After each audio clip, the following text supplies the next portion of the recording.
Queridos filhos e filhas da igreja,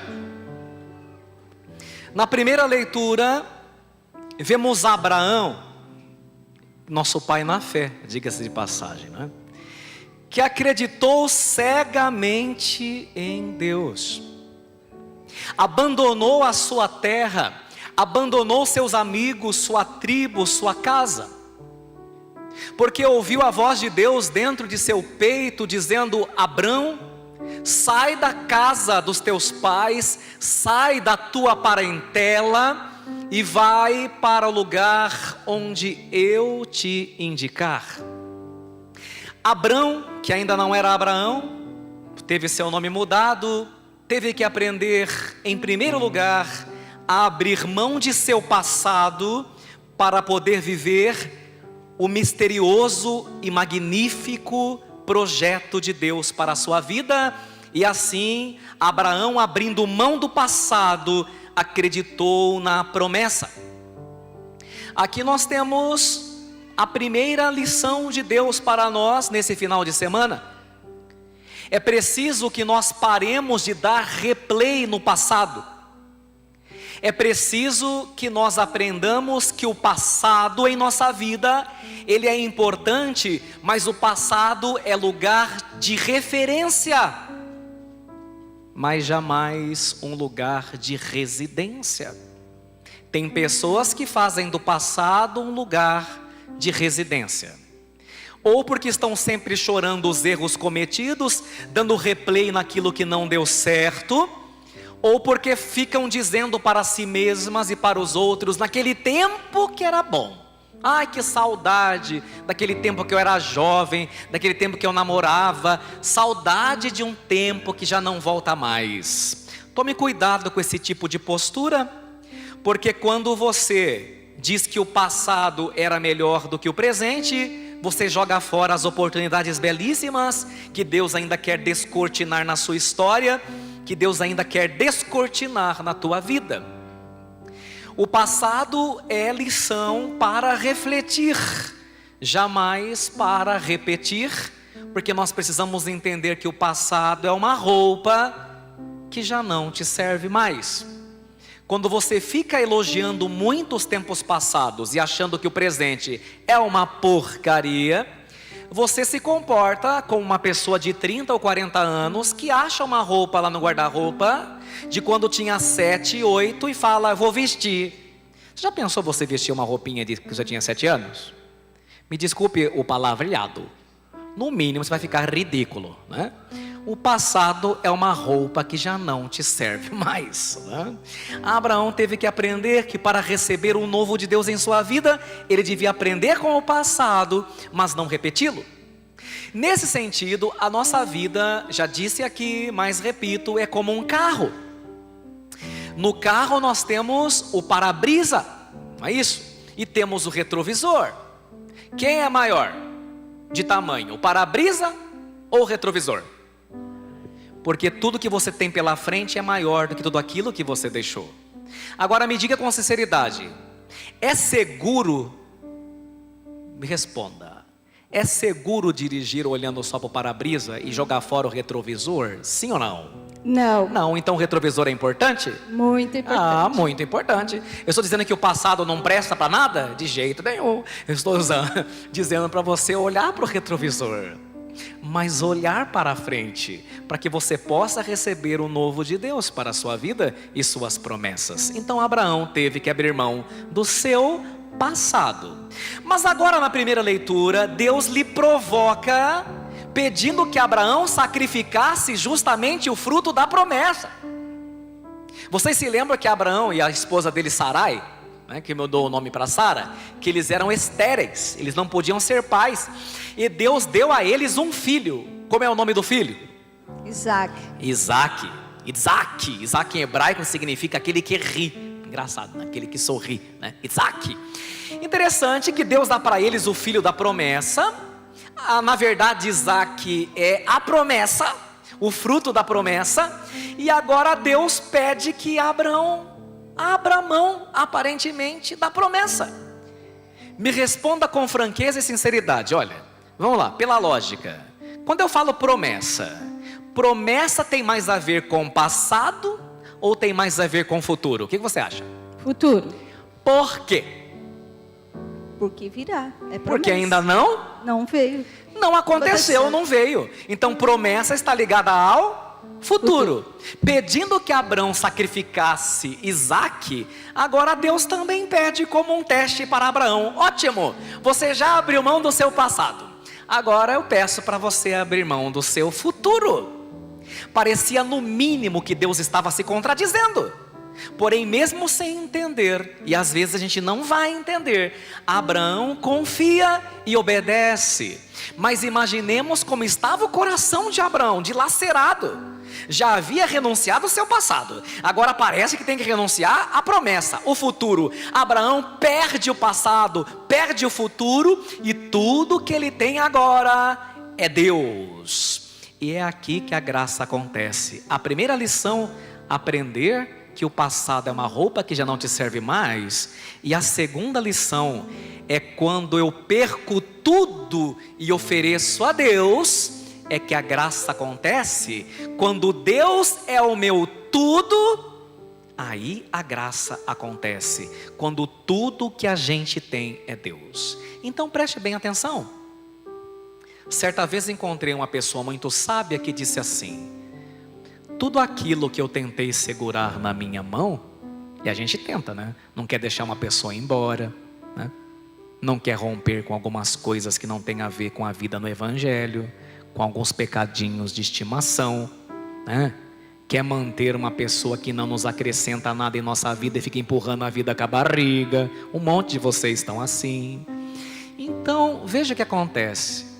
Todas as vezes que eu tentei segurar algo na minha mão, eu perdi.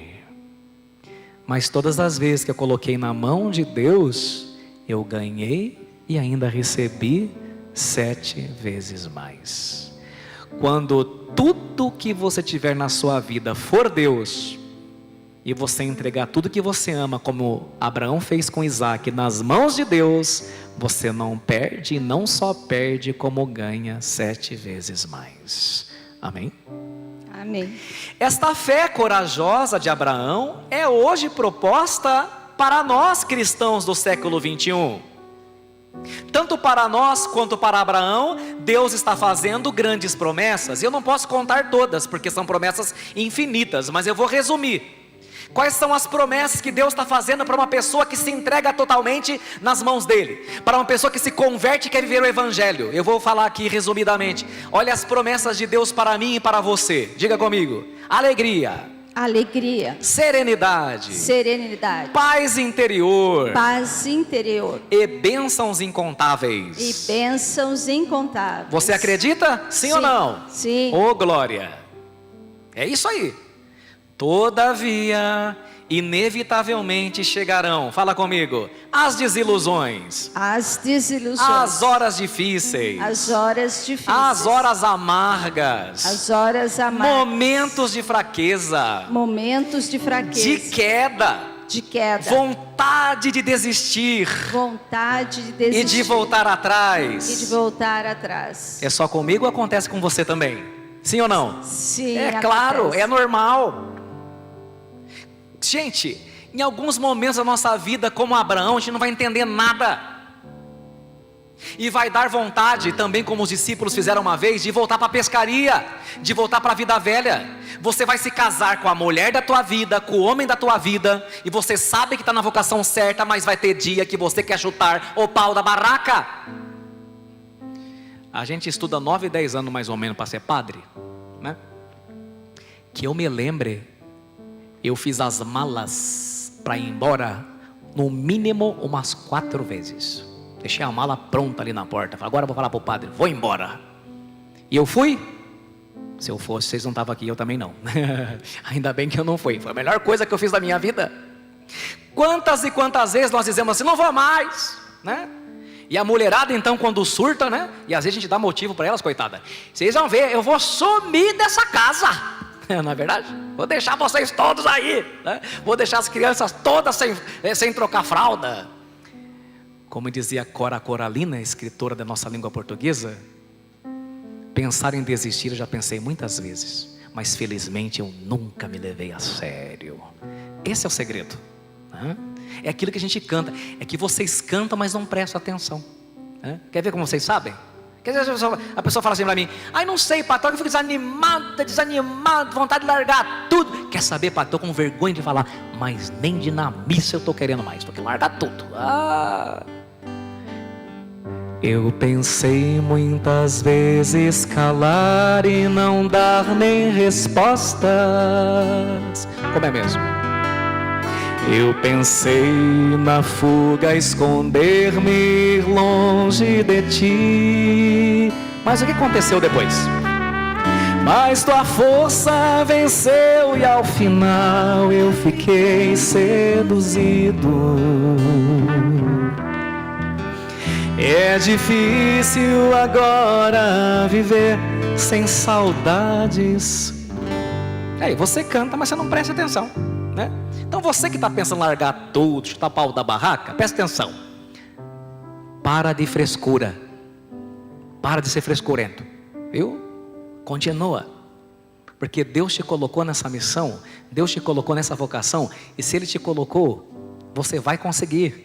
Porque foi Ele que te deu essa graça, foi Ele que te deu essa vocação. Larga a mão de frescura, viu? Então veja bem, o que aconteceu com Abraão também acontece conosco. Aquilo que São João da Cruz chamava de noites escuras da alma.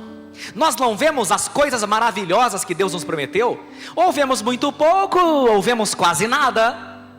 E nesse momento devemos nos perguntar se conseguimos manter da mesma forma a nossa confiança no Senhor, exatamente como começamos. Devemos nos perguntar, quando vemos que as coisas não estão correndo bem, quando as contrariedades se abatem sobre nós, perdemos a esperança ou continuamos acreditando que mesmo que não entendamos, Deus continua conduzindo a nossa vida?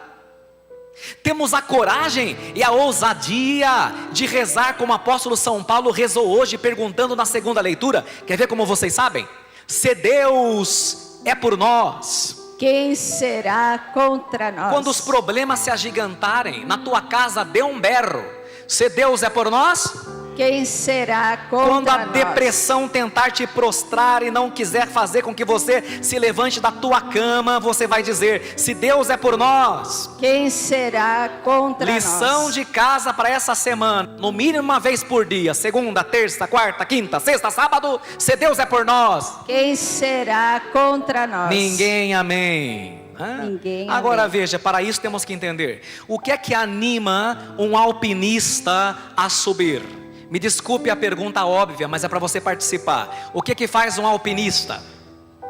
Sobe a montanha. Sobe a montanha, exatamente. O que anima um alpinista a subir a montanha, mesmo sôfrego, mesmo sem ar? A vista lá do cume. Por causa da vista, ele aguenta os perrengues e não olha para baixo, não olha para a planície, não olha para trás, porque ele acredita que a vista lá de cima faz tudo valer a pena. Todo o sofrimento, dinheiro gasto, né? Cãibra, a vista lá de cima faz tudo valer a pena.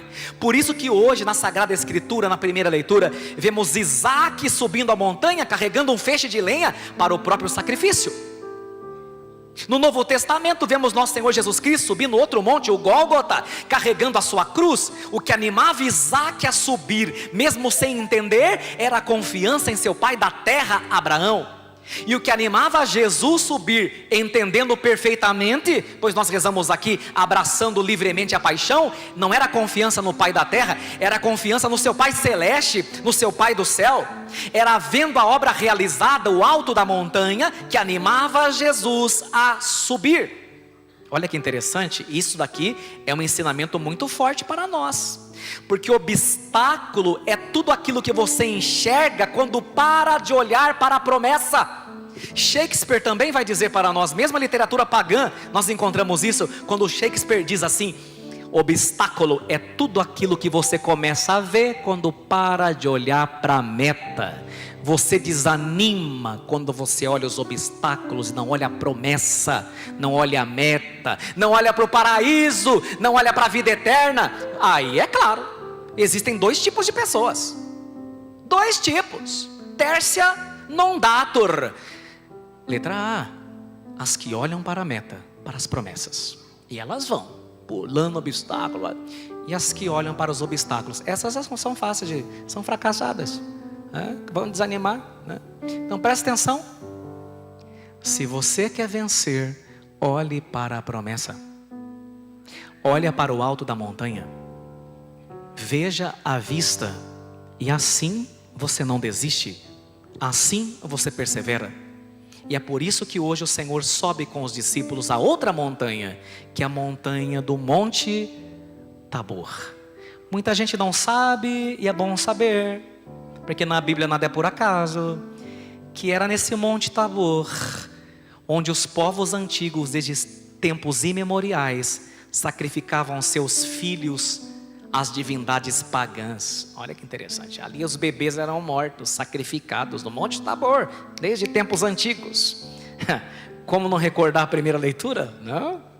Onde Isaac, no Moriá, ia ser sacrificado. Contudo, o Senhor estava subindo lá, porque a partir de agora ele estava dizendo: não serão mais os homens que sacrificarão seus filhos para Deus, mas vai ser Deus que vai sacrificar seu Filho único para salvar os homens e as mulheres de todos os tempos, de todas as épocas. Deus está dizendo assim: não são vocês que vão dar seu Isaac para mim, sou eu que vou dar o meu Isaac, o meu Filho único para vocês. E é isso que nós lemos na segunda leitura, no versículo 32, confere aí, vamos estudar a palavra, veja aí, versículo 32, olha só que o apóstolo vai falar para nós. Eu vou começar e vocês vão com a graça adiante lá, ó. Deus que não poupou seu próprio Filho, continua, mas o entregou por todos nós, como não nos daria tudo junto com Ele? Tudo junto com Ele. Ambos os montes da liturgia de hoje nos ensinam a obediência a Deus, a confiança em Deus, mesmo e especialmente quando ultrapassam nossa natureza e nossa lógica, porque qualquer sofrimento dessa terra não pode ser comparado à glória que nos espera. Para Abraão, você já viu, foi a aliança e as promessas de Deus, porque ele era estéril, e Deus deu uma descendência para ele igual ao número das estrelas. E para nós, São Paulo vai dizer: olhos jamais viram, coração jamais sentiu o que Deus está preparando para aqueles que o amam. É isso que faz tudo valer a pena. E agora, para assentar e para que vocês entendam perfeitamente, eu termino com um relato, e preste atenção, para você aprender. Um sacerdote brasileiro relatou o episódio de seu sobrinho que sentia fortes dores e os médicos não conseguiam descobrir do que se tratava. O menininho tinha só 6 anos. Até que um dia, numa das crises, já estando no hospital, a médica suspeitou que o menino estivesse com meningite e comunicou à família que o menino precisaria passar por um exame doloroso para que se pudesse constatar a doença. Talvez nem todos saibam, né? Mas se o médico suspeita de meningite, ele faz 2 coisas geralmente. Ele solicita a coleta de amostras de sangue, que é a hemocultura e o soro, e pede que se extraia o líquido cérebro-espinhal, que se chama líquor, né? O laboratório então analisa as amostras para detectar o agente que está causando a infecção. Mas é um exame terrível, porque nesse caso é necessário fazer uma punção com uma agulha oca na espinha, na lombar da criança, e não pode usar anestesia.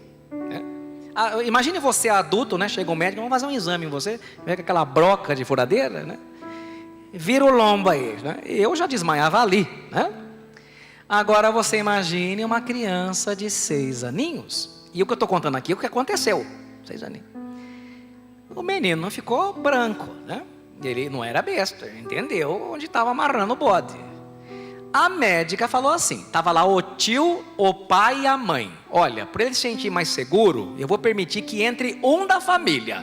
E falou assim para o menino: pode escolher. Estava o tio, o pai e a mãe. Quem você acha que ele escolheu? A mãe. É lógico, né? O menino não era besta. Com 6 anos de idade ele sacou: minha mãe me ama. Ela enfrenta qualquer coisa por mim. Minha mãe nunca vai deixar que algo de mal me aconteça. Então, ótimo, tá tudo resolvido. Mamãe, vamos lá. Só que o menino deitou na maca. A médica e a enfermeira vieram com a broquinha. E o menino ficou olhando para a mãe, você não vai fazer nada? E aí, você não me ama? Ele não falou nada, mas o olhar falava tudo. A mãe segurou a mão dele. Ele começou a chorar. A mãe chorava mais ainda, porque dói mais na mãe do que no filho. E se a mãe pudesse trocar de lugar, certamente ela trocaria, mas sabia que ele precisava passar por aquilo. E quando aquilo começou a doer e aquele menino apertava a mão da mãe, ele pensava: puxa vida, eu pensei que a minha mãe me amava, mas olha a maldade que ela está permitindo que façam comigo. Não é isso que você faz com Deus? Às vezes Deus não permite que seu coração se parta em 1000 pedaços. Não chega um momento na sua vida em que, infelizmente, na minha também já chegou, que nós temos que sepultar uma pessoa muito amada? E na hora que a gente tem que entregar aquela pessoa para Deus, não sei você, mas lá atrás, há 18 anos, eu falei sobre meu pai: puxa vida, Senhor, o Senhor não me ama? O Senhor não ama meu pai? Porque o Senhor está permitindo que aconteça isso com a gente? Não. Ainda mais porque faltava só um pouquinho para eu ser padre, e meu pai queria me ver sendo padre. Então no cemitério eu falei para Deus: puxa vida, Senhor, pensei que o Senhor gostasse de mim. No momento a gente não entende. Aquele relacionamento que te deixou em caco, que acabou. Na verdade, você fala: por que o Senhor não evitou que acabasse? Naquela hora você não entende, você desconfia que o Pai te ama. Mas sabe por quê? Porque você não teve a visão do alto da montanha ainda. Você não viu o que Deus está preparando para você. Você não viu o futuro belíssimo que te espera com o Senhor, nesta terra e na outra vida. Então presta atenção no que eu vou falar agora. Talvez seja até mais importante que tudo que eu já disse. Por vezes, presta bem atenção, é para você. Por vezes vai doer, e vai doer muito, para que não doa nunca mais. Entendeu? Aquele momento foi a dor mais lancinante que aquele menino sentiu.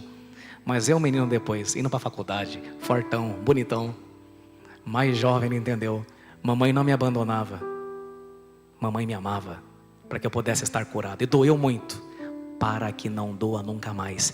E quando está doendo, é Deus te refazendo. Certas dores, gente, e perdas, nós temos que passar. Porque você está enxergando esse pedacinho. Deus está vendo a obra completa lá na frente. E Ele sabe que não perde o controle e o comando da tua vida, da tua história. Amém? Então a última coisa que eu vou te dizer: Deus tirou tudo de Jó, não é verdade? Mas depois devolveu em dobro, porque Jó, como Abraão, foi fiel, acreditou, confiou.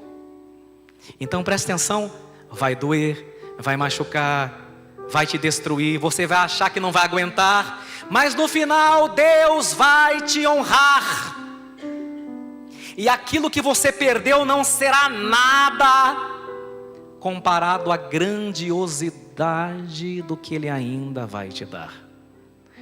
Porque o retrovisor é menor que o para-brisas. Porque aquilo que você tem para frente com o nosso Senhor é muito maior do que tudo aquilo que você perdeu. Amém? Amém. Eu pensei muitas vezes calar e não dar nem respostas. Eu pensei na fuga, esconder-me, ir longe de ti. Mas tua força venceu e ao final eu fiquei seduzido.